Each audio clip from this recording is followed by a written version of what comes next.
What if your $30,000 Birkin bag, the crown jewel of luxury fashion, was made in the same factory as knockoffs? That's the bombshell shaking the foundation of Hermès, a brand long worshipped for its exclusivity, heritage, and handcrafted mystique. But behind the velvet rope and glowing storefronts, a brutal truth is unraveling. A former Hermès insider has broken their silence, and they didn't come alone. In a stunning twist, they've teamed up with the very Chinese manufacturers Hermès allegedly used in secret. Together, they're exposing not just a flaw in the system, but an entire house of cards built on deception. For years, Hermès told a seductive story, that each Birkin and Kelly was a piece of wearable art, stitched by elite French artisans with centuries of craftsmanship behind them. That the years-long waitlist wasn't just a gimmick, but a rite of passage into an elite circle of generational wealth and refined taste. But according to these whistleblowers, that story was a lie. Behind the scenes, many of those bags were allegedly mass-produced overseas, then shipped to France for minimal finishing, just enough to earn the coveted Made in France stamp. The marketing was pristine, the bags flawless, but the illusion was just that, an illusion. This exposé doesn't just hurt Hermès, it decimates the image they've spent decades cultivating. In the age of social media and digital receipts, nothing stays buried forever. And as damning documents, factory leaks, and testimonies pile up, the luxury world is reeling. What began as whispers on Reddit and TikTok has become a global reckoning. This isn't just a scandal, it's a shift in power. Because when the myth of Hermès breaks, the entire definition of luxury could go down with it. What if the world's most coveted handbag wasn't crafted in a serene French atelier, but inside a bustling Chinese factory kept hidden from the public? For decades, Hermès has built its empire on a single, powerful narrative, that every Birkin and Kelly bag is a masterpiece of French craftsmanship, born from the hands of artisans who trained for years. That illusion of scarcity and authenticity has fueled years-long waitlists and jaw-dropping price tags. But now, a whistleblower has cracked open the myth, alleging that the real work wasn't done in France at all. The stitching, cutting, and assembly, outsourced, shipped off to Chinese factories, then quietly flown back for minor finishing touches in France, just enough to legally earn that prized Made in France label. These weren't rundown sweatshops. The facilities were high-end, heavily secured, and deeply buried behind layers of legal secrecy. Workers weren't told what brand they were producing for. Documentation was limited. Any trace that could connect the products to China was allegedly scrubbed clean. No tags, no receipts, no trail. The production process was operated like a covert mission, designed to maintain one thing above all, the illusion of exclusivity. But that illusion shattered when insiders began leaking factory photos, shipping records, and confidential communication that told a very different story from what Hermès sells in its stores. This revelation doesn't just challenge a marketing claim, it strikes at the heart of what luxury truly means. If $30,000 handbags are being mass-produced behind closed doors under undisclosed contracts, what exactly are consumers paying for? Heritage or just hype? Hermès didn't just sell leather, they sold the feeling of being one in a million. But now, buyers are left wondering if they've paid a fortune for something built on silence, secrecy, and manufactured prestige. The very core of Hermès's value, its promise of authenticity, is now under fire. They didn't just tell the story, they proved it. When the Hermès whistleblower came forward, they brought more than just allegations. They brought hard evidence, high-resolution factory photos, internal emails, shipment logs, and even stitching instructions allegedly sent directly from Hermès headquarters to Chinese manufacturing partners. Every document pointed to one chilling conclusion. This wasn't a rogue decision or a single incident. It was a structured, deliberate system built to replicate the look and feel of European luxury, while masking the true origin. The intent wasn't to cut corners. It was to deceive, quietly and efficiently, without a single customer ever noticing. The factories behind these bags weren't simply partners. They were prisoners of silence. Bound by ironclad NDAs and allegedly threatened with lawsuits if they ever spoke up, manufacturers were forced to operate in the shadows. Workers reportedly didn't even know what brand they were producing for. Everything was designed to shield Hermès from accountability. Internal messages discouraged documentation. Finished products were shipped without export labels. The legal gags weren't about protecting innovation, they were about protecting a lie. And now, those once silent factories are breaking their silence with a vengeance. This chapter doesn't just reveal scandal, it exposes how power is maintained in the luxury world through fear, intimidation, and control. Legal experts reviewing the case say this is a classic strategy used to silence those closest to the truth. But fear doesn't last forever. The minute one insider cracked, the entire chain began to collapse.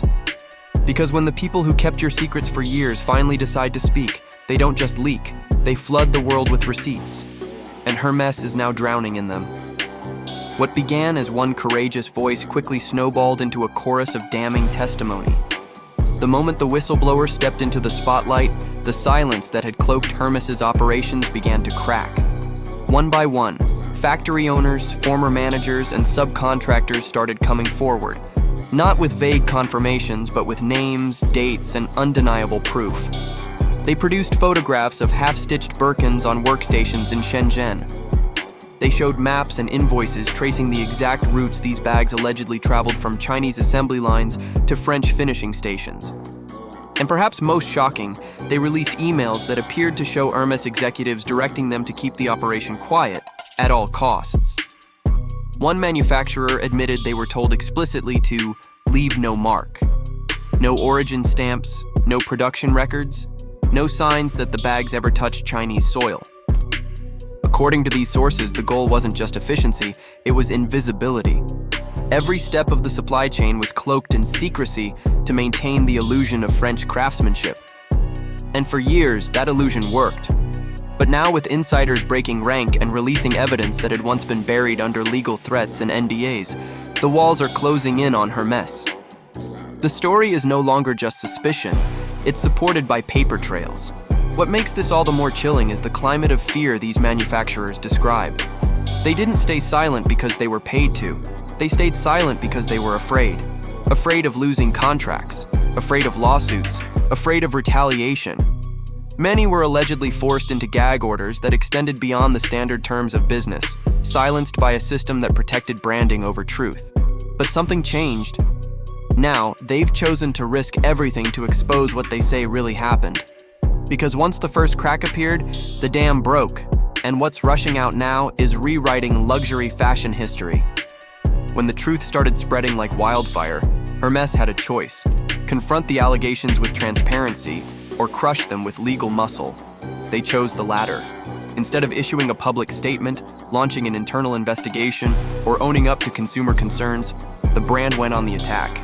Hermès filed lawsuits against the Chinese manufacturers who dared to speak out, accusing them of breaching confidentiality agreements, stealing intellectual property, and damaging the company's reputation. But this wasn't about protecting trade secrets. It was about sending a warning. Speak up, and you'll be sued into silence. But Hermès underestimated one thing: the internet doesn't forget. Their aggressive legal response only poured gasoline on the fire. Court filings became public. Depositions leaked. Confidential communications meant to stay buried started surfacing across social media. Legal analysts began questioning the ethics behind the brand's strategy. Was Hermès truly protecting proprietary techniques, or were they just trying to smother the story before it spread further? To the public, the answer was clear. The sympathy wasn't with the billion-dollar brand. It was with the factory workers and whistleblowers who were finally speaking the truth. This wasn't damage control, it was desperation. A calculated legal offensive meant to intimidate and erase. But in an era of viral evidence, digital footprints, and TikToks that reach millions in hours, intimidation no longer works the way it used to. Instead of silencing critics, Hermès amplified them. Every legal threat added fuel to the outrage. And as the lawsuits stack up, so does the scrutiny. The court of law may take months, but the court of public opinion has already delivered its verdict. Hermès isn't protecting its legacy, it's burying it in paperwork, while the truth continues to spread. The moment the allegations went viral, the internet exploded, and Hermès couldn't contain the fallout. TikToks dissected every stitch. Reddit threads posted side-by-side comparisons. YouTube exposés zoomed in on the hardware, the embossing, even the lining. The shocking part: bags that were supposedly made in France looked eerily identical to ones coming straight out of Chinese factories. For the loyal Hermès buyer, the kind who spent years on waiting lists and dropped $20,000 without blinking, it wasn't just disappointing, it was devastating. They hadn't just bought a bag, they bought a promise, and that promise just shattered. What followed was a full-blown crisis. The resale market trembled as buyers rushed to offload their collections. High-end consignment platforms reported a spike in Hermès returns. Influencers began scrubbing sponsored posts and deleting unboxings. Even longtime collectors, once fiercely protective of the brand, began posting videos confessing that they felt deceived. The emotional damage was deep. These weren't casual purchases, they were status symbols. Symbols buyers believed in. And now, the narrative they'd proudly shared with friends and followers had turned into a source of embarrassment. This wasn't about quality complaints or minor defects. It was about trust. The betrayal cut far deeper than leather and thread. It struck at the core of what made Hermès desirable. The myth of exclusivity, the illusion of legacy, the idea that each bag was a badge of patience, privilege, and prestige. Suddenly, people felt scammed. Not because the bags were poorly made, but because the story behind them was fiction. And when that illusion cracked, so did their loyalty. Refund demands rolled in, resale value plummeted, and a community once bound by pride found itself grappling with humiliation. The luxury dream had become a very public nightmare. When Hermès began to fall, the entire luxury industry held its breath. If a powerhouse so deeply rooted in heritage and exclusivity could be exposed for outsourcing and deception, no brand was safe. Chanel, Dior, Louis Vuitton. Suddenly, all of them looked vulnerable. Investors started demanding transparency. Consumers became investigators overnight, digging through decades-old production records and scrutinizing vague country of origin tags. The mystique that luxury brands spent billions building was now under siege by a wave of internet sleuths, whistleblowers, and everyday shoppers demanding answers. Behind closed doors, the panic was palpable. Boardrooms filled with crisis teams. Legal departments scrambled to double-check contracts. Quiet internal audits were launched to assess the risk of exposure. Some companies rushed to update their made-in labels, fearing the same backlash Hermès faced. Others released generic PR statements, non-committal lines about upholding quality and valuing transparency, but they fooled no one. Consumers had seen behind the curtain, and they weren't interested in damage control. They wanted receipts, not reassurances. And now, every luxury brand with a vague supply chain was squarely in the crosshairs. The fear was contagious. Brands that once competed in silence were now watching each other closely, terrified they'd be next. Some began quietly cutting ties with controversial suppliers. Others started revisiting old NDA agreements, trying to gauge how vulnerable they truly were. Industry insiders reported a surge in calls to compliance firms as brands scrambled to cover their tracks before the next exposé dropped. The Hermès scandal wasn't just a PR disaster, it was a warning shot. A signal that in the era of viral transparency, secrecy is no longer a sustainable strategy. And for the first time in decades, the giants of luxury were on defense. While Hermès scrambled to contain the fallout, smaller luxury brands saw a rare window, and they pounced. Emerging labels began proudly showcasing their supply chains, offering digital passports that tracked each product from raw material to finished piece. What once was a guarded secret had now become a powerful selling point. Brands that had been quietly ethical all along were suddenly in the spotlight, capitalizing on a consumer base that now demanded truth over tradition. Transparency wasn't just trendy, it was the new status symbol. In a world where illusion was shattered, authenticity became the ultimate flex. Institutional investors, once laser-focused on brand strength and sales figures, started asking harder questions about sourcing, ethics, and traceability. Fashion watchdogs rolled out public transparency scores, and influencers began turning down partnerships with brands that couldn't prove where their products were made. The Hermès scandal didn't just bruise one label, it rewrote the rules. For decades, mystery was luxury's greatest asset. But now, that veil has been lifted. And in its place, a rising generation of buyers who expect receipts, not fairy tales. A revolution had begun, and it wasn't built in Paris. It was built on proof. Hermès didn't just sell luxury, they sold a legend. For years, they mastered the art of mythology, wrapping each Birkin and Kelly bag in a narrative of craftsmanship, exclusivity, and French heritage. They weren't marketing handbags. They were selling status, storytelling, and the fantasy of belonging to an elite circle. Buyers weren't just purchasing leather, they were buying into a legacy. But now, with factory leaks, insider testimony, and mounting receipts, that carefully curated image is collapsing. Behind the curtain wasn't an atelier of artisans. It was a well-oiled machine built on outsourcing, NDAs, and illusion. And when illusion dies, all that's left is the truth. What was once revered as artistry now looks like strategy. Consumers aren't just disappointed, they feel played. The brand that once stood for timeless elegance is now synonymous with corporate deception. In this new reality, mystique is no longer enough. The next generation of buyers isn't enchanted by exclusivity.